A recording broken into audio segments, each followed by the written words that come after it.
Our tiny office clerk is home. My dad quipped as I stepped in. His buddy, a Navy SEAL, spotted my Unit 77 tattoo. His chuckle vanished. Sir, he told my dad, do you not know who your daughter is? He asked before turning to me. Admiral Callahan, ma'am, it's in Hano. You know, sometimes one single moment can rewrite your entire life. One offhand comment, a careless word, and suddenly, the foundation you built your world on just crumbles. What if that moment came from the person you spent a lifetime trying to impress? The person whose approval you craved more than anything? And what if, when he finally saw you for who you truly were, it was only because someone else pointed it out? My name is Alexander Callahan, I'm 44, and I used to be the daughter of a Navy logistics officer. Now, I've commanded Unit 77, one of the most covert task forces in U.S. Special Operations. For years, I chased my father's approval, sending money, visiting, letting his little digs about my desk job roll right off my back. But the day he introduced me to a SEAL commander as his little office clerk, something in me just snapped. What happened next? That changed absolutely everything. I grew up knowing what duty meant before I could even spell it. My father, Edward Callahan, was a Navy lieutenant commander in logistics. The kind of man who believed real service meant boots on the ground, steel on target. Everything else? Support.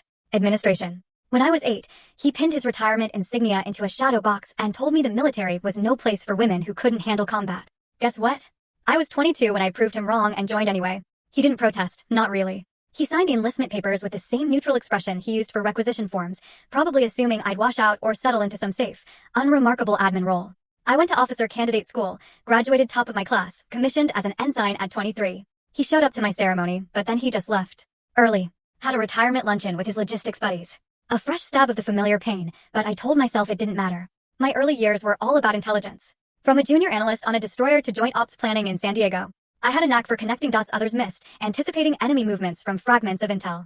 By 26, I was a lieutenant. By 30, lieutenant commander. I worked with SEALs, Marine Recon, Air Force Special Ops. I learned their language, their rhythms. And I also learned they wouldn't take me seriously until I'd proven myself 3 times over. At 33, I got command of a joint intelligence fusion cell in Bahrain. My father called it desk work in the desert. I could hear a Padres game on in the background as he said it. I didn't correct him. I didn't tell him that my desk work involved coordinating real-time intelligence for strike packages hitting high-value targets across 2 theaters.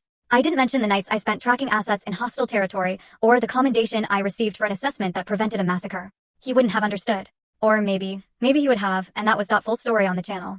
Link below. Click now and watch what happened next.